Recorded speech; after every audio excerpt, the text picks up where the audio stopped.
Bonjour à tous, bienvenue sur Artop TV dans l'émission Il n'y a que des étoiles. Alors aujourd'hui, nous accueillons Khadija. Bonjour Khadija. Bonjour Menace, merci Merci. pour ton invitation. Oui, merci d'être là, d'être venue. Toi, tu es agent immobilier. Oui, c'est ça. Oui. Alors, j'aimerais savoir comment tu en es arrivée à ce métier. Alors l'immobilier, c'est un métier qui est pas, j'aime pas dire le hasard, qui est venu par hasard, Oui. mais qui est venu de par mes différents parcours que j'ai eus auparavant. Oui. J'ai eu un cursus juridique, je viens d'une fac de droit, donc j'ai fait mon droit, comme on dit au Canada. Oui. Ah, super. Ouais. Donc j'ai fait mon droit et suite à ça, j'étais en cabinet. Il y a eu beaucoup de choses. Quand j'étais plus jeune, j'ai été dans le sentier, donc j'ai fait de la vente, la vraie vente comme on, Oui. comme on peut connaître. J'ai toujours aimé ça. C'est très formateur. Je Oui. trouve que c'est l'une des meilleures écoles pour apprendre à anticiper et à connaître l'être humain. Oui. Et donc avec le temps, je me suis donc spécialisée moi dans le droit des affaires, contentieux des affaires. Oui. Et j'ai eu un enfant. Et quand j'étais en cabinet, donc ça s'est pas très bien passé. Oui. La perception d'une jeune Oui. stagiaire avec un enfant à arriver, j'ai pris conscience en fait que bon, ça allait être un peu compliqué. Et on me l'a bien mis devant la figure. Oui, oui, il paraît que c'est un environnement qui est très dur. Ouais, un environnement qui est compliqué parce que bah c'est tu fais des études, tu passes beaucoup de temps, beaucoup d'heures. Moi, je me suis consacrée à ça. Oui. J'ai eu des nuits blanches. Oui, ça t'a pris combien d'années en études? En études, en tout, j'ai mis 7 ans. Oui, c'est beaucoup. 7 ans entre ce que j'ai fait à côté, mon master, ce que j'ai fait à côté, ça m'a mis 7 ans. Donc ça a l'air de rien 7 ans, mais c'est beaucoup à la fois. Parce que c'est des sacrifices quand les autres ils vont aller faire la fête et tout, bah toi tu restes dans tes bouquins. Bah ouais, moi j'étais là-dedans puis je me rendais pas compte et puis je travaillais à côté. Oui. Donc j'avais des semaines où je faisais 7 sur 7. Et j'ai jamais lâché la vente. Jamais. J'ai toujours aimé ça, à chaque fois on m'appelait, ah viens et tout. Et pourtant j'avais pas le temps. Mais je trouvais toujours un petit, tu sais, un petit timing pour ça le dimanche. Oui. Ouais, le dimanche c'était la journée où je voyais plein de touristes. J'étais trop contente. Ouais, c'était assez sympa. Et du coup, bah pour en revenir à ce que tu me disais, quand j'ai eu ce qu'on appelle un craquage, j'ai pris conscience de certaines réalités. J'ai stoppé en me disant bah qu'est-ce que tu vas faire qu'est-ce que tu vas faire parce que dans le cadre de mon master, il fallait que j'ai une spécialité supplémentaire.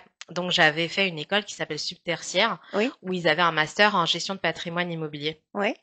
Donc moi j'ai fait un petit passage par là-bas pour avoir un petit plus parce qu'il faut savoir que les diplômes français ne sont pas hyper reconnus dans notre pays. Oui, c'est pour ça que tu es allée au Canada alors. Je suis pas allée au Canada en fait. J'ai dit faire mon droit parce qu'au Canada on dit faire son droit pour ceux qu'on fait parce que tout le monde devrait avoir des cours de droit à l'école. Oui. C'est pas le cas. Oui.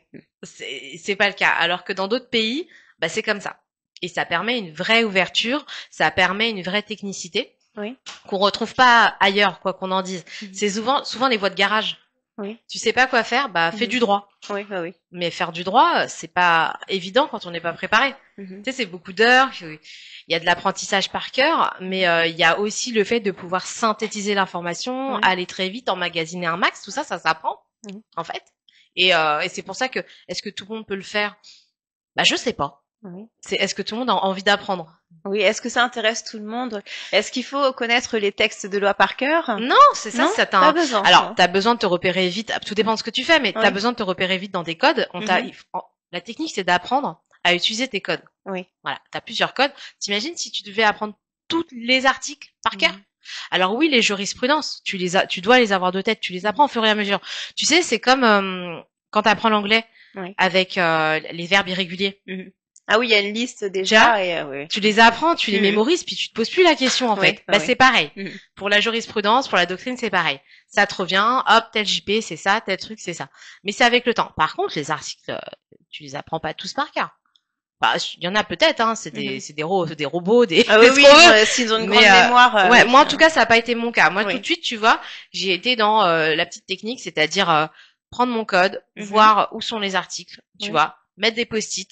Et dans tes articles, t'as même ta JP, t'as de la doctrine. Oui. Donc savoir utiliser ça rapidement, c'est ce que j'aimais, quoi. Oui. Tu sais, synthétiser. Moi, c'est un truc que j'aime bien. Oui. Aller droit à l'essentiel, même si je parle beaucoup. Et en fait, ça m'a aidé par la suite parce que j'ai fait du droit de l'immobilier. Oui. Donc j'étais pas perdue, j'avais fait des stages, etc. Donc en fait, l'immobilier a commencé il y a très longtemps déjà. Ça a pas démarré après mes études. Pendant mes études, j'étais déjà un pied dans l'immo. Tu vois. Donc ça remonte un petit peu. Et puis le temps passe, un magasin pendant 7 ans, et puis en parallèle l'immobilier qui me quittait. Alors une passion, non. Pas une passion. Non. Non, au départ, non, c'est pas une passion, c'est je sais faire.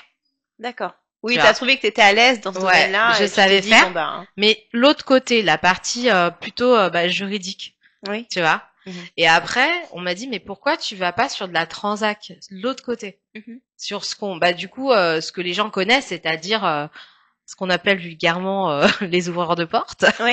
Je déteste. Oui. Mais en fait, du coup, vraiment, la vente spécialisée, enfin, se spécialiser dans tout ce qui est transactions commerciales dans la vente. Donc ça, je l'ai fait plus tard. Je l'ai fait plus tard et mon expérience du commerce m'a aidé là-dedans. Oui. Tu vois. Et c'est l'alliage en fait entre mon cursus et mon expérience de la vie en fait professionnelle qui ont fait que j'ai pu me diriger vers ce métier. Voilà, tout simplement. Oui. Tu te serais pas imaginé, par exemple, vendre autre chose que de l'immobilier? Alors vendre, j'ai fait d'autres choses. Oui. Tu sais, j'ai vendu plein de choses, notamment des soins de beauté. Enfin vraiment, voilà, j'ai eu un parcours. Ah oui, t'as l'esprit commercial, c'est ça. C'est ça. Ouais. C'est ça. Je pense que quand t'aimes le commerce, c'est comme un petit peu, tu sais, dans les loups de Wall Street. Si tu sais vendre un stylo, tu sais tout vendre. Alors moi, je vais le prendre différemment. C'est si t'as la passion et l'écoute attentive de l'autre, tu peux lui proposer tout ce qui peut lui convenir. Oui. Il faut savoir écouter les gens. Voilà. C'est ça. En fait, le commerce, c'est ça. Et ceux qui se plaignent de pas réussir dans ça, alors, il y a une conjoncture, hein, ça c'est évident, mais c'est surtout le fait de pas écouter les attentes des autres. Oui. Tu vois. Et c'est là où je pense que les gens devraient se remettre en question et se dire, mais aujourd'hui, j'ai envie de vendre, je sais pas moi, des arbres.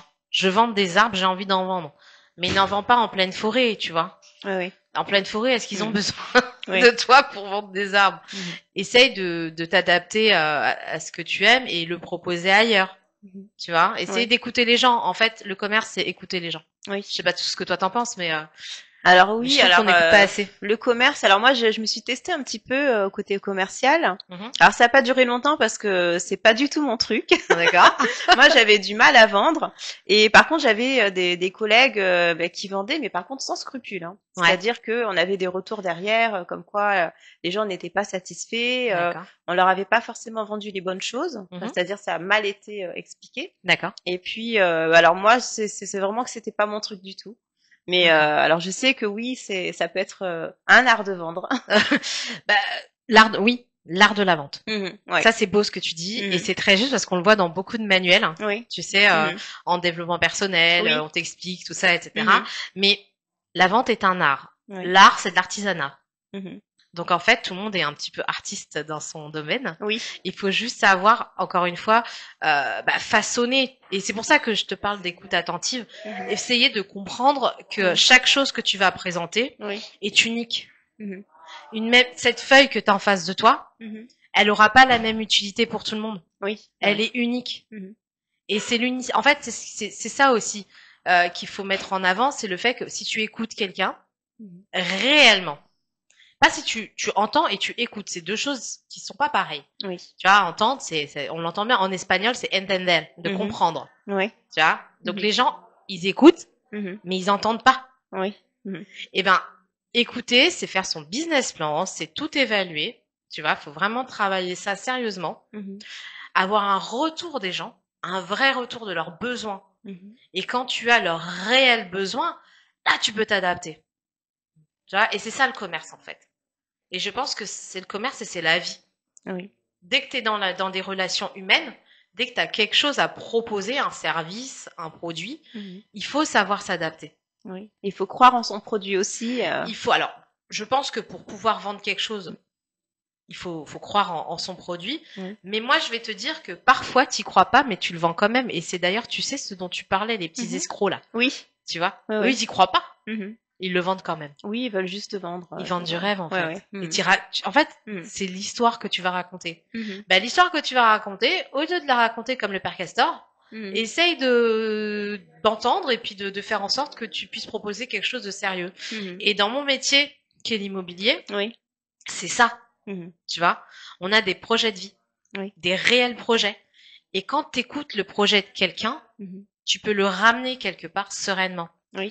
Si tu commences je te donne un exemple tout bête. On a eu un cas il y a pas longtemps où il disait oui, mais moi j'ai besoin de vendre ma maison 745 000 pour la simple et bonne raison que derrière moi je dois déménager. Je peux pas la vendre en dessous. Tu vois? Et là t'es là, tu te dis ouais, mais le problème c'est que ta maison elle vaut pas ce prix-là en fait. Et que peut-être ton projet tu peux le faire différemment. Tu vois? Ah oui, c'est un vrai accompagnement quand même que tu proposes. Ah oui, c'est un réel accompagnement. Et c'est aussi une remise en question pour les gens parce qu'on a une part de psychologie qui est assez forte chez nous. Oui. Tu vois, on a un ascenseur émotionnel de malade, mais on a surtout une écoute parce que les projets parfois sont un peu mirobolants. Oui, les gens sont arrêtés un petit peu sur ce qu'ils veulent. Ils veulent pas voir à côté. C'est ça. Et ils se rendent pas compte que nous, on est là pour les accompagner pour de vrai. Oui. Alors malheureusement, parfois, ils ont eu des mauvaises expériences. Donc c'est pour ça que, tu sais, il y a un petit truc sur les annonces où on dit agence abstenir. Et moi, je réponds à ça, c'est un petit truc que je partage. Je réponds, j'ai pas compris, moi j'ai lu mauvaise agence abstenir. Mais comme je suis pas mauvaise, je viens quand même. Tu vois? Parce qu'en fait, ceux qui mettent ça, c'est généralement parce qu'ils ont une mauvaise expérience, mais réellement mauvaise. Et l'idée, c'est de remettre l'humain au centre. Et je dis le remettre parce qu'en fait, les gens oublient que c'est eux qui sont importants. Leur bien, c'est un moyen, mais c'est eux l'essence même de ce qu'on fait. Tu vois, que ce soit dans de l'investissement ou que ce soit dans une résidence principale ou secondaire, peu importe. C'est un vrai projet de vie. Et moi, c'est ça qui me passionne et qui m'anime dans ce métier. C'est pas l'immobilier en soi. L'immobilier, moi, j'adore ça, évidemment. Mais tu vois, c'est les relations humaines que tu as. Oui, voilà. Et les relations humaines sont importantes. Ce que tu vis, c'est jamais pareil. En fait, c'est des challenges. Oui, que les gens partent de ton agence avec le sourire et pas frustrés. Et puis qu'ils se sentent à l'aise de pouvoir tout dire parce que nous, on va leur dire les choses si ça va pas. On va pas se cacher derrière notre petit doigt, tu vois. Et c'est ça qui est important. Donc, est-ce que je suis passionnée? Je suis passionnée par la vie, tu vois. Voilà, l'immobilier, parce qu'en fait, c'est la vie. Et on dit ce qu'on veut, mais nous, notre métier, il mourra jamais. Il évolue, il s'adapte aux réalités. D'ailleurs, hier, on échangeait avec des collègues à moi sur notre métier qui a évolué, tu vois, avec les nouvelles technologies, toute la tech. C'est incroyable, les chats GPT, les IA, tout ça. Ça vous aide beaucoup. Ça aide. Moi, ça me faisait peur. Ah, ça me faisait peur, ouais. Je te jure, il y a pas longtemps, c'est simple, il y a un an et demi en arrière, un de mes collaborateurs qui est jeune me dit, écoute, Khadija, il va falloir vraiment qu'on parle de ça, de ChatGPT et tout. Et je lui dis, ah non, mais moi ça, jamais de la vie. Jamais de la vie. Nous, on sait écrire. Tu vois, on sait écrire, on a des partenaires, on fait des belles photos, on fait vraiment une belle commercialisation. Pourquoi utiliser un robot? Je comprenais pas en fait. Et j'ai fait le salon de l'immobilier, donc le Rent, il y a quelques mois. Et là, je me suis pris une claque dans la figure. Parce qu'il fonctionne avec ça. C'est que ça. Et qu'en fait, il disait très clairement que ceux qui n'allaient pas commencer à s'adapter à ChatGPT, à l'intelligence artificielle, en fait, ils allaient être sur le carreau, quoi. Tu vois? Parce que le métier évolue, mais à une vitesse pas possible. Mais il meurt pas. Tu vois? On pourra pas remplacer l'être humain. Voilà. Mais il faut s'adapter et je pense que n'importe quel entrepreneur aujourd'hui devrait tu vois, je change comme quoi il faut il faut changer, faut pas avoir honte, hein. Moi je le dis, il y a pas longtemps je disais non et maintenant je dis oui. Essayez de vous entourer de gens qui connaissent bien tout ça, bien ces outils. Faites-vous accompagner, il y a rien de mieux que de se faire accompagner. Et quand tu es entrepreneur, t'as besoin d'aide, les coûts sont incroyablement coûteux Et c'est vrai que ces aides-là, ces outils-là, nous allègent et en temps et en coût. Oui. Et ça, on peut dire ce qu'on veut. Ça nous permet aussi de nous adapter à une conjoncture qui est un petit peu bancale par rapport à tout ça, même si on arrive à des taux qui sont vraiment qui sont bons hein, par rapport à ce qu'on a connu auparavant. Mais voilà, il faut s'adapter et utiliser les outils nécessaires. Donc on n'arrivera jamais à un moment où quelqu'un voudra vendre son bien, il sera obligé de composer un numéro, alors taper 1, taper 2, taper 3. Non, ce sera pas possible. Non, je pense pas parce que on parle de projet de vie. Oui. Alors tu peux adapter un petit chat GPT qui va qui va utiliser un petit peu ton numéro pour parler à ta place. Moi, je le vois, mais on reconnaît. Hein. Mais il y a des choses, l'émotion, tu vois, il pourra pas l'avoir. Oui, oui. Et d'ailleurs, il y a eu des petits jeux comme ça, tu vois, où les gens ont voulu tester ces intelligences artificielles pour voir s'ils avaient l'émotion. Ils n'ont pas l'émotion. Ils comprennent, mais ils n'ont pas l'émotion. Tu vois. Et il y a des choses qu'ils pourront pas voir. T'arrives dans un bien, tu détectes. Enfin, moi, du coup, je fais très attention maintenant. Quand je vais quelque part, je baisse un peu les yeux parce que sinon, je regarde partout. Oui. C'est un réflexe. Tu sais, je vois un petit peu les défauts. Je sais, parce que quand tu évalues. S'il y a, admettons, des prises qui vont pas, etc., du coup, tu vas jeter ton œil et puis là, tu vas peut-être prendre conscience qu'il n'y a pas de prise de terre et qu'il y a peut-être toute l'électricité à refaire, tu vois.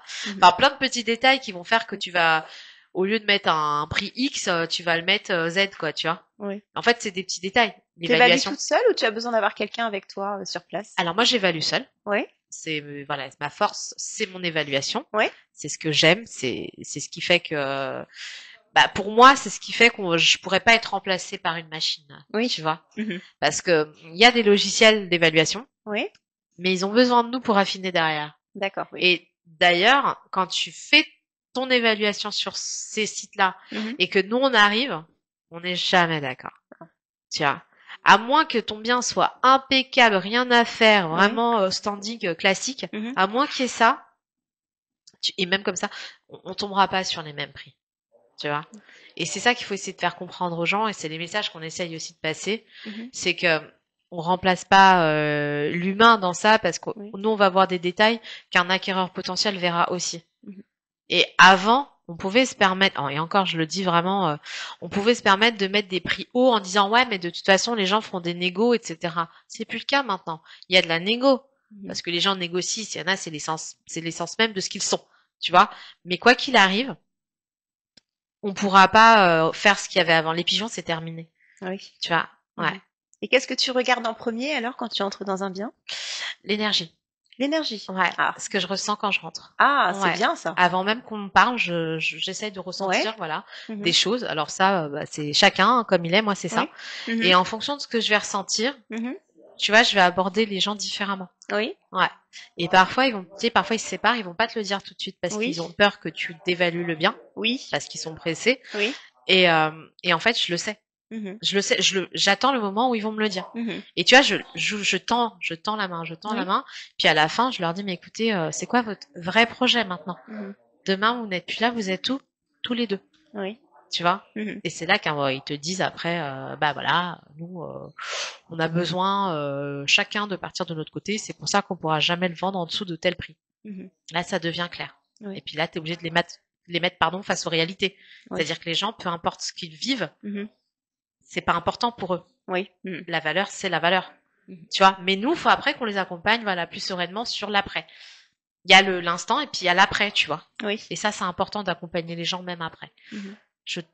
Enfin, pour moi en tout cas.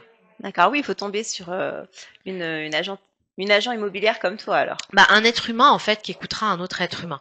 Oui, oui. Tu vois, c'est juste ça, je pense. Et c'est pas une enseigne, c'est une personne. Alors toi, tu opères sur quel secteur? Moi, je suis sur toute la France. Toute la France? Ouais. Ah oui. Ah oui. Je suis sur toute la France, donc j'ai la chance de pouvoir travailler. Je suis vraiment sur le territoire national. Et on s'est adossé à un réseau il n'y a pas longtemps, mais voilà, qui permet en fait aux structures, donc pas comme un réseau de mandataires classiques, qui sont très bien, hein, mais je veux dire vraiment qui permettent à une structure elle-même, un peu comme un groupement style Orpi, Century, vraiment les gros groupes, de pouvoir, si tu veux, s'adosser à eux et avoir une force de frappe beaucoup plus importante, ce qui fait qu'à l'heure actuelle, nous, on peut travailler donc sur toute la France, mais également sur l'international. Et on a une Oui. équipe en fait on a des gens qui sont avec nous, qui Oui. sont au Portugal, Oui. en Turquie, au Oui. Brésil, aux D'accord. Ah États-Unis. oui. Voilà. Et c'est la Super. magie de ce qu'on vit. Et ça, je D'accord. trouve ça. Les dom-toms aussi? Oui. Ah super. Ouais, on est vraiment partout et il fallait voilà, on a fait ce risque, on a fait ce pari et je regrette absolument pas. D'accord. Ouais, il y a dans pas longtemps d'ailleurs, le 20 juin, on Oui. présentera un petit peu ce qu'on fait. Ça sera normalement dans les locaux d'Artop. Oui, c'est vrai. Ah, Ouais. d'accord. Et ça Une sera date à retenir le 20 juin. Ouais, le 20 juin, si vous voulez écouter un petit peu notre projet, voir comment on travaille, je serai avec d'autres collaborateurs à moi. Ce sera avec plaisir de vous présenter l'opportunité qu'on a. Voilà, de discuter immobilier, etc. À partir de 19h dans les studios d'Artop TV. Voilà. Bah écoute, je te remercie en tout cas pour tous ces conseils. Alors, est-ce que tu peux nous rappeler en une petite phrase courte pour les personnes qui aimeraient devenir agent immobilier, donc comme toi, elles doivent se préparer à quoi? Quelles études elles doivent prévoir? Alors, on a eu la discussion hier. Il y a plusieurs. Soit elles passent par une école, voilà, BTS, profession immobilière. Soit, après mon parcours à moi, fac de droit. Soit ce qu'aujourd'hui, alors je vais le dire, aller directement vers les professionnels, se faire former et ne pas avoir peur de tomber. Ne pas avoir peur d'apprendre, être coachable. C'est juste ça, se faire accompagner et ça va bien se passer. Mais vous serez pas millionnaire en un an, quoi. C'est pas vrai. À moins de je gagner l'euro million. Ça. Mais sinon, c'est un métier de labeur. C'est un métier d'artisan. Vraiment. Voilà. Bah écoute, Khadija, merci de tous ces conseils. Merci à toi, merci vraiment. Voilà, donc n'oubliez pas le 20 juin. Si vous voulez rencontrer les personnes, les collègues de Khadija avec son agence, ici à Artop. Voilà. Merci de nous avoir suivis sur Artop TV. Merci à vous.